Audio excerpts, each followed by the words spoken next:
Now that we are roughly 1 month into the NBA season, I want to talk about the team that has impressed me the most. The Detroit Pistons. Detroit basketball! After a couple seasons ago losing an NBA record 28 games in a row and finishing with a record of 14-68, the Pistons have had one of the greatest turnarounds we have ever seen in NBA history, where last season, coming off that god-awful year, they finished with a record of 44-38, improving their win total by 30, thus resulting in them having the 6th greatest single-season turnaround ever, to where now, a month into the season, they sit atop the Eastern Conference. Will they be able to keep this up? Hello everyone and welcome back to Step Back with Zach, and in today's video we're talking about the most surprising team in the NBA this season, the Detroit Pistons. Before we go any further, don't forget to like the video and subscribe to the channel. I'm trying to hit 65 subscribers by the end of the year, so your subscription would be greatly appreciated. As I said in the intro, the Detroit Pistons currently sit as the #1 seed in the Eastern Conference with a record of 13-2. This places them 3 games above the second-seeded Toronto Raptors, who themselves have had a pretty surprising season, but we're not here to talk about the Raptors. The Pistons currently sit on an 11-game winning streak, which is their first double-digit winning streak since 2007-2008. Back when Chauncey Billups was not under investigation by the FBI and was not behind bars, he was still on the team. This 11-game winning streak is also the biggest winning streak in the NBA at the moment. The Pistons are off to the best start they've had in 20 years. Where back in the 05-06 season they started 15-2, which the current Pistons are currently on pace to get. That 05-06 season, the Pistons set a franchise record 64 total wins on the season, which again, this current Pistons team is on pace to tie or potentially break. If the Pistons can stay winning and continue this win streak, which again is 11 in case you forgot, they could potentially break the franchise record for longest winning streak, which was 13, which has been achieved twice in their franchise history, back in 1990 and once again in 2004. What also makes this run a little bit more shocking is the fact that Cade Cunningham missed 3 of those games, and 2 of those games as well that Cade missed, Jalen Duren wasn't playing. They were able to beat a pretty hot Bulls team without these starting players. The Pistons also don't have Jaden Ivey at the moment. They were able to beat a pretty healthy Chicago Bulls squad led by Dennis Jenkins and B-Ball Paul Reed. The Pistons, along with this historic start, are averaging their most points per game in franchise history with 118.8. This current Pistons team is currently tied 3rd in franchise history in terms of offensive rebounds and defensive rebounds per game since these were tracked, and not just rebounds in general. This is also their most efficient shooting season since the 1989-1990 season. This is also their 4th most assists in franchise history, where they averaged 26.8. This team's also got the 5th most steals per game in franchise history and 7th most blocks in franchise history. So this Pistons team is really cementing themselves as one of the best teams Detroit has ever seen. This season, the Pistons stats currently look like this. They average 118.9 points per game, which is good for 12th in the league. They average a total of 46.9 rebounds per game, which is good for 5th. They average 26.9 assists per game. They average 10.3 steals per game, which is good for 2nd, and block 6.1 shots a game, which is good for 2nd place tied. Those scoring numbers may not seem all that impressive, and to be fair, in this day and age, they're not jumping off the page at you, but this team will dominate you on the defensive end, and they are the most physical team out there. Just to prove this a little bit further, the Pistons currently sit with a 116.3 offensive rating, which is 13th in the league, so pretty middle of the road. However, they have a defensive rating of 109.6. The only team in front of them, the OKC Thunder, and the Pistons have an overall net rating of 6.7. All around me are familiar faces. They make a total of 43.5 field goals per game, which is good for 8th, on a very kind of middle of the road 47.7% from the field. However, again, here are some of those defensive stats. Their opponents currently only make 37.8 field goals per game, which is good for 3rd in the league. The Pistons currently give up 86.1 field goal attempts per game, which is the 3rd least amount of opponent field goal attempts per game, which is really damn good. And then finally, they give up 112.1 points per game, which is good for 4th in the league. Further proving my point that this team is not going to dominate you offensively, but you will not score against them. And then to tie it all up, we know that this team is young, we know that they're fast, and we know that they're hungry. They currently sit with the third most points off turnovers per game in the league with 22.2 a game. They are also 7th in the NBA in fast break points with 17.6. So this team in the half court is not really that intriguing. They're not really that dominant. However, where they will beat you is getting those defensive stops and running. That's how the Detroit Pistons beat teams. Next, we're going to talk about the head of this snake over there in Phoenix. What the hell? Where did Phoenix come from? Over there in Detroit, Cade Cunningham. So far in 12 games that he's played total for the Pistons, in 36.7 minutes, Cade Cunningham is averaging 27.3 points per game, which is good for... Oh my god, I've written 31st in my notes. 31st! What an idiot. Which is good for 13th in the league. Excuse my dyslexic ass. He also averages 5.4 rebounds per game and 9.9 assists, which is good for 2nd in the league, only behind Nikola Jokic. He also averages a little over 2 stocks a game. However, he does average 3.6 turnovers, which is 6th in the league, which is not great. However, if we know anything about Cade Cunningham, this number actually is better. It's improved. I'm pretty sure last year he averaged like 4.4 turnovers a game or something, which was nuts. Do you guys remember when he had back-to-back games with 10 turnovers? Do you remember that?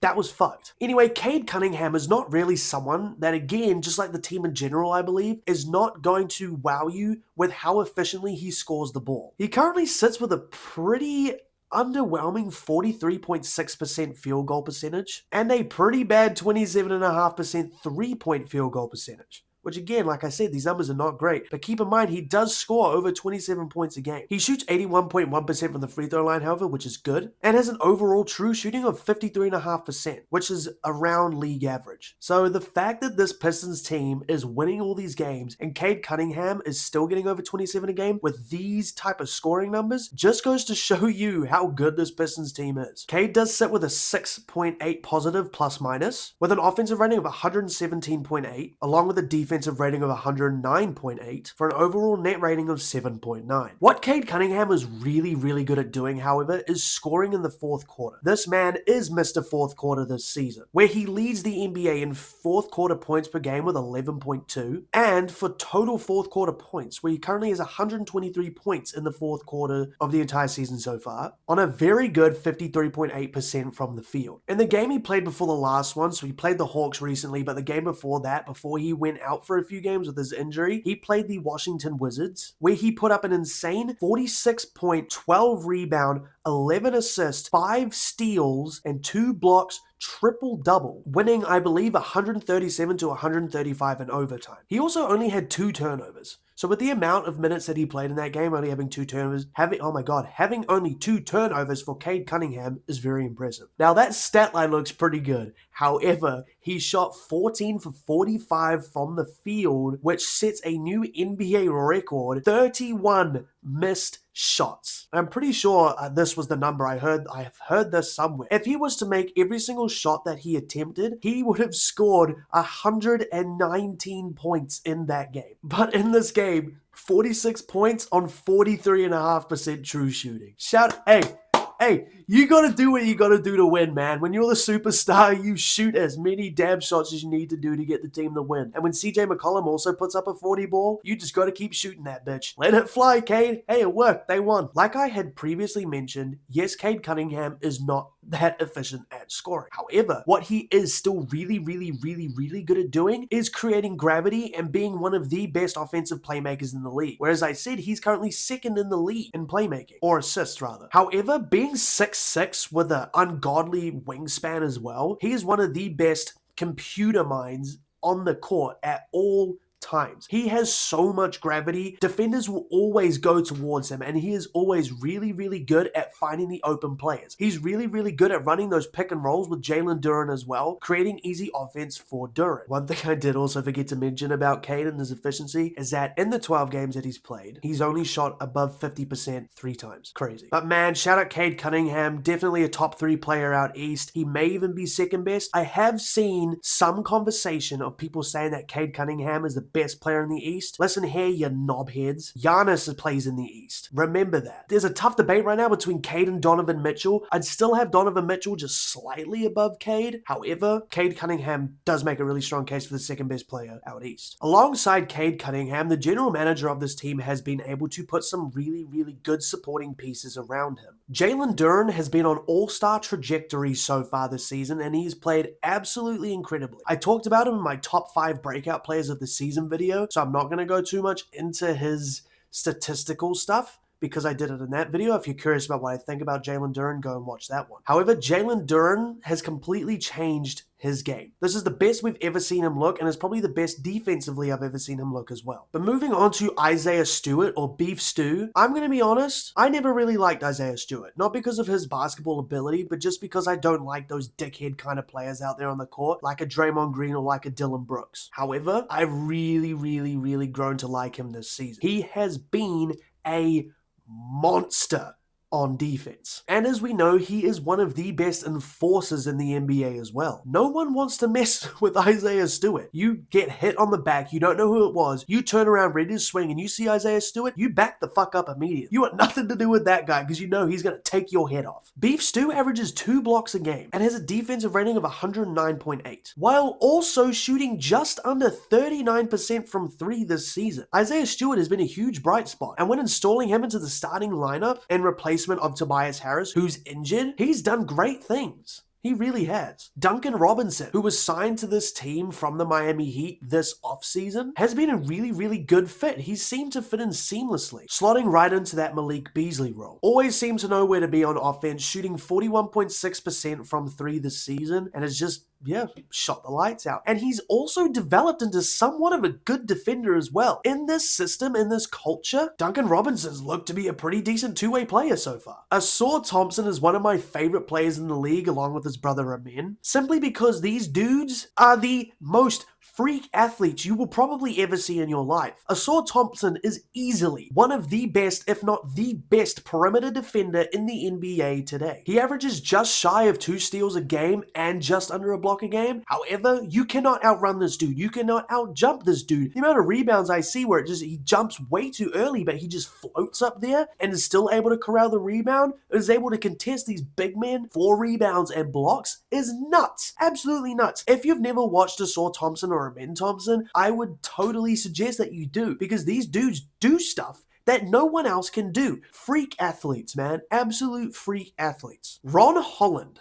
as well is another incredible defensive presence on this team. He brings a level of intensity that any team would love to have, but would hate to go up against. Just like in Houston, where ironically Asor's brother Amin is paired along with Tari Eason to create the Terror Twins, I believe that there should be a nickname for Asor Thompson and Ron Holland as well. These dudes on the perimeter are not to be trifled with. You cannot score against these two players. Dennis Jenkins, or Dennis, or however you say that dude's name, is on a 2-way contract, yet has looked incredible in Cade Cunningham's absence. He stepped up big time. Big time, especially in his first start, where I believe he had just under 30 points per game and was able to help the Pistons go 3-0 in Cade's absence. The dude scores just over 11.5 points per game while shooting 48% from 3. He's been incredible. What a great find from the Detroit Pistons. And then you have the other players like Javonte Green, Paul Reed, Karis LeVert, who have just been really good at fitting into their role this season and have continued to provide some of that defense and offense. Tobias Harris is someone who's only played 6 games so far this season. He was pretty okay to start. He wasn't great, but he wasn't bad. This Pistons supporting cast, although not something that really jumps off the page at you, is definitely underrated in my opinion. Now, you may be asking yourself, well, how far can this team realistically go? I'll give you my opinion. I think they could very easily finish as a top 3 seed out east. I do think they'll eventually start to slow down as the rest of the NBA starts to catch back up. However, this team looks kind of real. You also have to think about, again, as it always comes back down to the injuries out east. We've seen Giannis go down. He's expected to miss a couple weeks. Tatum's not going to be returning, probably, for the entire season. Tyrese Halliburton's not going to be returning for the entire season. Paolo's currently out for the Magic, although the Magic look pretty good without him. Trae Young is out for the Hawks. Again, the Hawks look kind of good without Trae Young, but these could just be glimpses. These could just be flashes, and these all could not be real. It's kind of hard to determine what goes on out east at the moment. So, and because of all this, anything can realistically happen. And I just think that because they played the New York Knicks last season in the playoffs, who made it all the way to the Eastern Conference Finals, it really helped give the Pistons the experience to contend and push even further into the playoffs. And I definitely think it's going to make them more prepared to face whoever they end up facing. Can I see them in the Eastern Conference Finals? Absolutely. Can I see them in the NBA Finals? Maybe? Strong maybe. Can I see them winning the NBA Finals? No. I quite frankly still have quite a few teams over the Detroit Pistons to win it all this season. Like the Thunder, who are still the best team in the league. The Nuggets, who still have the best player in the league who's putting up some insane freaky stats that have never been seen before. The Rockets are still looking real good, and I still believe that they'd be able to beat the Pistons. But can you imagine a Rockets-Pistons finals? A man against a Saw Thompson? That would be insane. That would be a great series. And then I think the Cleveland Cavaliers as well, if healthy, are still quite a bit better than this Pistons team. But, like I said, anything is possible out east, and it's really, really hard to judge and determine. I think the Pistons could actually make the Eastern Conference Finals. However, I don't see them going any further than that. In a couple years, I can absolutely see this team making the finals, especially if they keep going with how they're going now. And that's all from me on the Detroit Pistons so far this season. What a surprising team. What an incredible team. If you're a Detroit Pistons fan, you must be feeling pretty excited. And if you are a Pistons fan and have made it this far into the video, let me know what you think about your Pistons. Because I've enjoyed watching the Pistons. I wouldn't say that I'm a die-hard Pistons fan, but I've definitely been a fan of how they've been playing so far this season. Let me know your thoughts. But that's all I have for this video. Don't forget to like the video and subscribe to the channel, and I'll see you in the next one.